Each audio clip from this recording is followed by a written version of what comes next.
नमस्कार साथियों, आपका बहुत बहुत स्वागत है राज एजुकेशन मैथ्स में। आज हम अगला जीके का सेट लेके चलेंगे, वेरी वेरी मोस्ट क्वेश्चन, और इसी के साथ हम जीके के क्वेश्चन भी आपको प्रोवाइड कराएंगे। आज का हम मोटिवेशन लेके चलेंगे। आज का मोटिवेशन बेटा है, आए हो निभाने को जब किरदार। क्या है? आए हो निभाने को जब किरदार ज़मीन पर, तो कुछ ऐसा कर चलो कि ज़माना मिसाल दे। बहुत ही अच्छा आज का कोड वर्ड है। आज का क्या है बेटा? आज का मोटिवेशन, आए हो निभाने को जब किरदार ज़मीन पर, तो कुछ ऐसा कर चले कि ज़माना हमको मिसाल दे। कुछ ऐसा कर जाओ इस जीवन में कि एक दिन हमारा नाम इस जीवन में हमेशा के लिए लिखा जाए। तो आज का हम बेटा क्वेश्चन स्टार्ट करेंगे। शांति निकेतन की स्थापना किसने की थी? आज का क्वेश्चन है बेटा, शांति निकेतन की स्थापना किसने की थी? वेरी वेरी मोस्ट क्वेश्चन है। शांति निकेतन की स्थापना किसने की थी क्वेश्चन है। तो पहला ऑप्शन है स्वामी विवेकानंद, दूसरा ऑप्शन है रविन्द्रनाथ टैगोर, तीसरा ऑप्शन है राजा राम मोहन राय, चौथा ऑप्शन है कालिदास। तो शांति निकेतन की स्थापना किसने की थी? शांति निकेतन की स्थापना रविन्द्रनाथ टैगोर जी के द्वारा की गई थी। बेटा अच्छे से याद रखना है आपको, कब की गई थी ये भी पता होना चाहिए। 1901 में 1901 में रविन्द्रनाथ टैगोर जी द्वारा शांति निकेतन की स्थापना की गई थी। अच्छा, स्वामी विवेकानंद ने क्या कह रहे थे आपको पता होना चाहिए बेटा। ऑप्शन ए में स्वामी विवेकानंद ने आपको ये भी पता होना चाहिए, स्वामी विवेकानंद जी ने किसकी स्थापना करी थी? तो स्वामी विवेकानंद ने रामकृष्ण मिशन की स्थापना की थी बेटा। ठीक है, स्वामी विवेकानंद ने रामकृष्ण मिशन की स्थापना की थी। कब की थी बेटा? ये भी याद होना चाहिए, 1897 में। इनके गुरु कौन थे? स्वामी विवेकानंद के रामकृष्ण परमहंस। राजा राम मोहन राय बेटा कौन थे? ये भी पता होना चाहिए। इन्होंने किसकी स्थापना करी थी? ब्रह्म समाज की स्थापना करी थी बेटा। कब करी थी? 1828 में। ये भी आपको पता होना चाहिए। मैं एक क्वेश्चन के साथ आपको एक्स्ट्रा क्वेश्चन इन्फॉर्मेशन देता चल रहा हूँ, एक क्वेश्चन के साथ में एक्स्ट्रा इन्फॉर्मेशन भी देता चल रहा हूँ। ठीक है, कालिदास कौन थे बेटा? भारत के शेक्सपियर किसे कहा जाता है? तो कालिदास को। अब हम आज का अगला क्वेश्चन लेके चलेंगे आपको। ठीक है मेरे प्यारे भाई, आपको अगला क्वेश्चन हम लेके चल रहा है आज का। नेक्स्ट क्वेश्चन मेरे प्यारे भाई और बहनों, अगला देखेंगे हम। भारत और पाकिस्तान सीमा रेखा को क्या कहा जाता है? तो इस क्वेश्चन का आंसर क्या रहने वाला है? मैकमोहन रेखा, डुरंड रेखा, रेड क्लिफ रेखा। तो इस क्वेश्चन का option number C, Radcliffe रेखा भारत और पाकिस्तान की सीमा को कहा जाता है। कब बिछाई गई थी ये रेड क्लिफ रेखा? 1947, जब भारत और पाकिस्तान में बंटवारा हुआ था। मैकमोहन रेखा बेटा भारत और चीन के बीच है, ये भी पता होना चाहिए। मैकमोहन रेखा भारत और चीन के बीच में स्थित है। ठीक है बेटा, डुरंड रेखा अफगानिस्तान और पाकिस्तान के बीच में स्थित है। डुरंड रेखा कहाँ स्थित है? अफगानिस्तान और पाकिस्तान के बीच में स्थित है। ठीक है, हम मेरे भाइयों अगले क्वेश्चन पे चलेंगे। इसी के साथ में नेक्स्ट क्वेश्चन पे क्लिक करता हूँ मैं। शिमला समझौता कब हुआ था? 1 जुलाई 1972, क्या 2 जुलाई 1972, क्या 4 जुलाई 1972, क्या 5 जुलाई 1972 दोस्तों। तो आपको इसका क्वेश्चन बताना है, शिमला समझौता कब हुआ था। तो इसका क्वेश्चन का आंसर रहने वाला है मेरे भाइयों 2 जुलाई 1972। कितनी जुलाई? 2 जुलाई 1972, 1972। 2 जुलाई 1972 को मेरे भाइयों क्या हुआ था? शिमला समझौता हुआ था। किनके बीच हुआ था ये? भारत और पाकिस्तान के बीच में। किसके बीच में? भारत और पाकिस्तान के बीच में हुआ था। उस समय भारत की प्रधानमंत्री बेटा कौन थे? भारत के प्रधानमंत्री इंदिरा गांधी थी और पाकिस्तान के प्रधानमंत्री जुल्फिकार अली भुट्टो। ठीक है, पाकिस्तान की प्रधानमंत्री थी। ठीक है, आशा करता हूँ आपको बेहतरीन तरीके से हर क्वेश्चन का लैंग्वेज के साथ साथ जो एक्स्ट्रा इन्फॉर्मेशन दे रहा हूँ वो भी आपको अच्छे से समझ में आ रही होगी मेरे भाइयों। ठीक है मेरे भाइयों, अगले क्वेश्चन पे हम पहुंचते हैं दोस्तों। नेक्स्ट क्वेश्चन पे हम पहुंचेंगे आज के। भारत में हीरा सबसे ज़्यादा किस राज्य में उत्पादित होता है? भारत में हीरा सबसे ज़्यादा किस राज्य में उत्पादित होता है? तो हमें इस क्वेश्चन का आंसर बताना है। भारत में हीरा सबसे ज़्यादा किस राज्य में उत्पादित होता है? तो आपको पता होना चाहिए बेटा मध्य प्रदेश। मध्य प्रदेश में सबसे ज़्यादा उत्पादित होने वाला हीरा है, जो हीरा कहाँ होता है, पन्ना नगरी। हीरा सबसे ज़्यादा कहाँ होता है बेटा, पन्ना में। पन्ना में, वो गाना है ना, हीरे की तमन्ना है कि पन्ना मुझे मिल जाए, तो ये वही क्वेश्चन से संबंधित है। भारत में हीरा सबसे ज़्यादा किस राज्य में उत्पादित होता है, मध्य प्रदेश में। तो पन्ना, इसे पन्ना नगरी भी कहा जाता है, हीरा नगरी भी कहा जाता है। इसे क्या कहा जाता है बेटा, हीरा नगरी। एमपी पुलिस के लिए सबसे ज़्यादा इंपॉर्टेंट क्वेश्चन है, हीरा नगरी। ठीक है मेरे भाई, अगला क्वेश्चन पे हम चलेंगे। अगले क्वेश्चन पे चलेंगे हम बेहतरीन तरीके से, ताबड़तोड़ तरीके से। हर प्रकार के क्वेश्चन मैं आपको समझाता चल रहा हूँ, हर प्रकार के क्वेश्चन आपको बताते चलूँगा। कर्नाटक को बेटा क्या कहा जाता है, सोना नगरी। कर्नाटक को क्या कहा जाता है, सोना नगरी। किसको कहा जाता है बेटा, सोना। सबसे ज़्यादा सोना कहाँ होता है, कर्नाटक में। ठीक है बेटा। उत्तर प्रदेश में गेहूँ और आपके गन्ना के उत्पादन सबसे ज़्यादा। तो राजस्थान में बेटा क्या होता है, राजस्थान में क्या होता है आपको पता होना चाहिए। तो राजस्थान में किसके लिए प्रसिद्ध है, चांदी। किसके लिए बेटा मेरे भाई, चांदी के लिए। चांदी के लिए और तांबा के लिए। किसके लिए, तांबा। तांबा के लिए भी यह प्रसिद्ध है राजस्थान।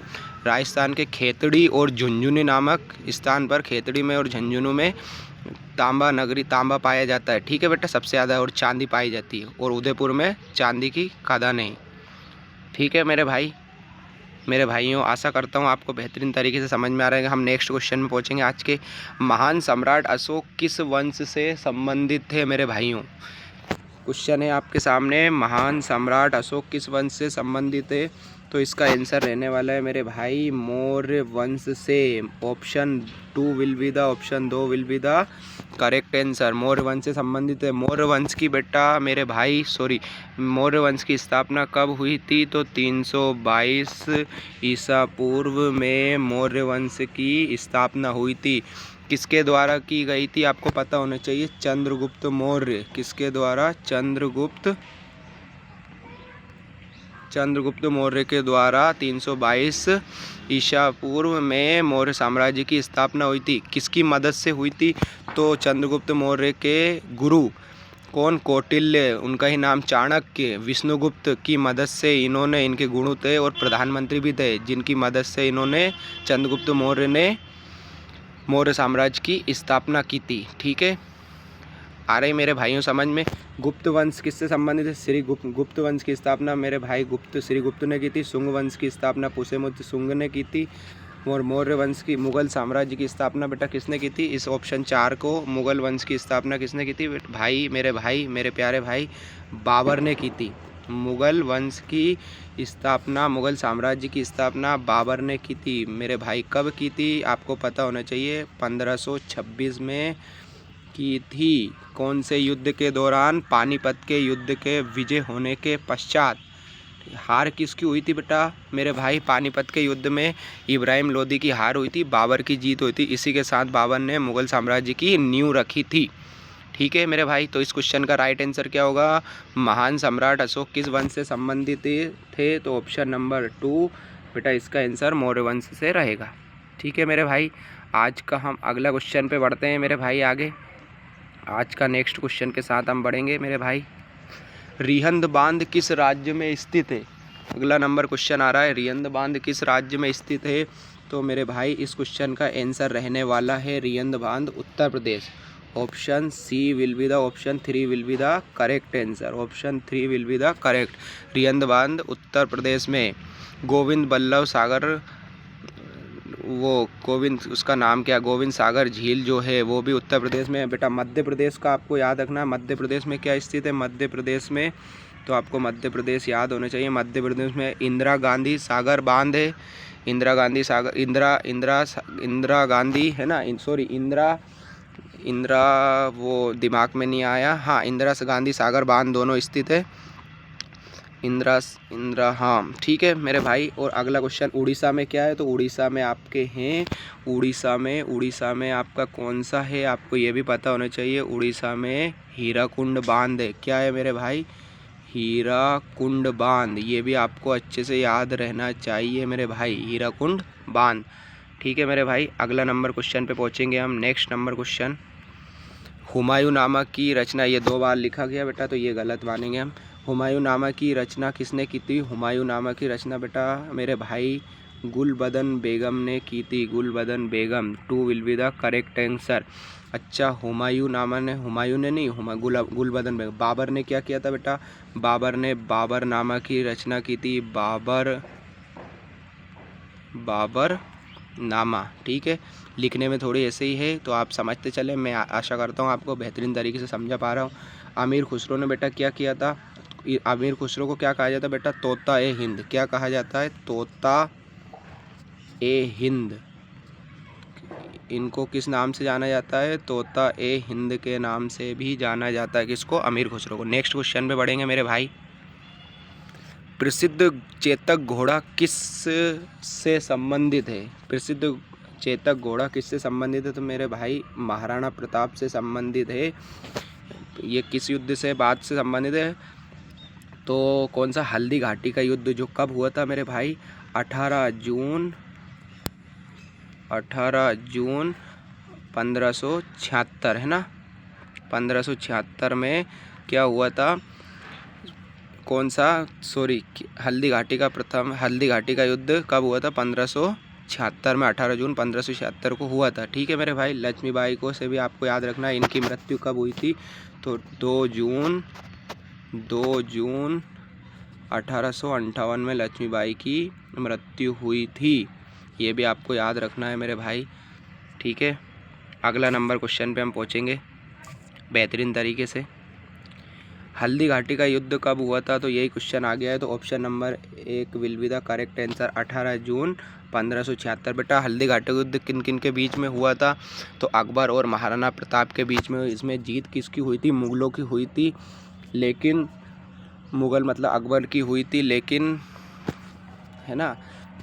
लेकिन क्या हुआ था इस युद्ध में? इस युद्ध में किसने? महाराणा प्रताप जी ने कभी भी हार नहीं मानी थी, और वो युद्ध के मैदान से थोड़ी दूर चले गए थे, लेकिन उन्होंने कभी इस युद्ध में हार नहीं मानी थी। 18 जून 1576 इसका बेटा क्या रहेगा? Option number 1 will be the correct answer. और ऑप्शन लेके चलता हूँ। 1556 में बेटा क्या होता? पानीपत का प्रथम युद्ध, पानीपत का फर्स्ट युद्ध कब हुआ था? पानीपत का 1556 में, 1556 में नहीं, 1526 में, सॉरी बेटा 1526 को सुधार कर लेना। 1526 में, 1556 में पानीपत का दूसरा युद्ध होता है, और 1761 में पानीपत का तीसरा युद्ध हुआ था बेटा मेरे भाई। इसको सुधार करना। ठीक है, थोड़ी थोड़ी गलती हो सकती है, वैसे मैं गलती कुछ नहीं कर रहा हूँ। अगला क्वेश्चन पे पहुँचेंगे बेटा अपन। मुग़ल काल की राजभाषा कौन सी थी? मुग़ल काल की राजभाषा मेरे भाई फ़ारसी थी। Option number 3 will be the correct answer. Mughal काल की राजभाषा कौन सी थी? फ़ारसी। मुग़ल काल की स्थापना कब हुई थी मेरे भाई? 1526 में हुई थी, पानीपत के युद्ध के जीत के पश्चात। पानीपत के युद्ध में जीत किसकी हुई थी मेरे भाई? बाबर की जीत हुई थी, और इब्राहिम लोदी की क्या होती? हार हुई थी। ठीक है, आ रहा होगा, आशा करता हूँ आपको बेहतरीन तरीके से समझ में आ रहा होगा। नेक्स्ट नंबर क्वेश्चन पे पहुँचेंगे हम। राज्यसभा का सभापति कौन होता है? राज्यसभा का सभापति मेरे भाई उपराष्ट्रपति होता है। Option number 2 will be the correct answer.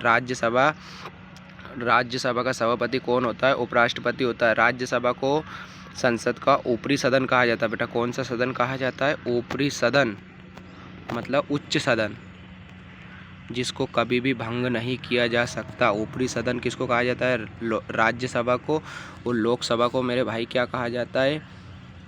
तो निचली सदन है ना, ऊपरी और निचली, निम्न और उच्च। ठीक है मेरे भाई, अगले नंबर क्वेश्चन पे पहुँचेंगे हम। आगरा शहर किस नदी के किनारे स्थित है? तो मेरे भाई आगरा शहर यमुना नदी के किनारे स्थित है। ठीक है, शिप्रा बेटा किस नदी के किनारे स्थित है? एमपी के लिए इम्पोर्टेंट रहेगा। उज्जैन शहर के किनारे मेरे भाई क्या शिप्रा नदी स्थित है? उज्जैन नदी के किनारे शिप्रा नदी किस शहर के किनारे स्थित है? तो उज्जैन शहर के किनारे शिप्रा नदी बसा हुआ है। शिप्रा नदी उज्जैन शहर के किनारे। ठीक है मेरे भाई, अगला क्वेश्चन। सम्राट अशोक किसके उत्तराधिकारी थे? तो बिंदुसार के सम्राट अशोक उत्तराधिकारी थे, मौर्य वंश से संबंधित थे मेरे भाई। कौटिल्य कौन थे? कौटिल्य चाणक्य और विष्णुगुप्त ने ही, एक ही नाम है तीनों के, किसकी? अर्थशास्त्र की अर्थशास्त्र की रचयिता अर्थशास्त्र को लिखा था। ठीक है मेरे भाई।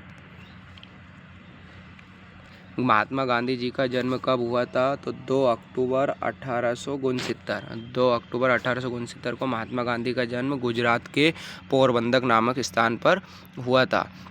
ठीक है मेरे भाई। 2 अक्टूबर 1869 गुजरात के पोरबंदर नामक स्थान पर इनका जन्म हुआ था। ठीक है। और इनकी मृत्यु आपको याद रखना है बेटा, 30 जनवरी क्या 30 जनवरी 1948 को इनकी मृत्यु हुई थी। ठीक है मेरे भाई, 30 जनवरी 1948 को। ठीक है, मृत्यु हत्या हुई थी। ठीक है, हम यूँ भी बोल सकते हैं। ठीक है मेरे भाई। किसके द्वारा? नाथूराम गोडसे के द्वारा इनको गोली मारी गई थी, महात्मा गांधी जी को।